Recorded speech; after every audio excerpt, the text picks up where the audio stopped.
48 நாள் எப்படி ஆரம்பிக்கிறது? 21 நாள் இருக்கணுமா அப்படின்னு. தைப்பூசத்துக்கு ஒரு நாள் தான் விரதம். தைப்பூசத்தன்னைக்கு முருகப்பெருமானுக்கு விரதம் இருந்து வழிபாடு செய்யறது.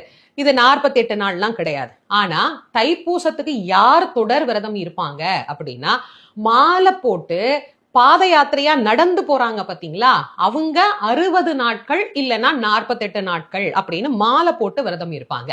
நீங்க இப்ப பாத யாத்திரை போறீங்களா, பழனிக்கு நடந்து போக போறீங்க அப்படின்னா, நீங்க எப்ப நடக்கிறீங்களோ, இப்ப தை மாசம் அப்படின்னா 2 மாசத்துக்கு முன்னாடி கார்த்திகை மாதம் தான் மாலை போடுவாங்க. கார்த்திகையில மாலை போட்டு முருகனுக்கு விரதம் இருந்து சைவ உணவு உண்டு, காலையிலையும் சாயந்தரமும் குளிச்சு முருகனை வழிபாடு பண்ணிட்டு தை மாசத்துல நடக்க ஆரம்பிப்பாங்க. அது 60 நாள் இருக்கக்கூடிய விரதம். ஒரு சிலர் 60 நாள் முடியலைங்கிறவங்க ஒரு 48 நாள் அதை விரதமாக மாற்றிக்கொள்வார்கள்.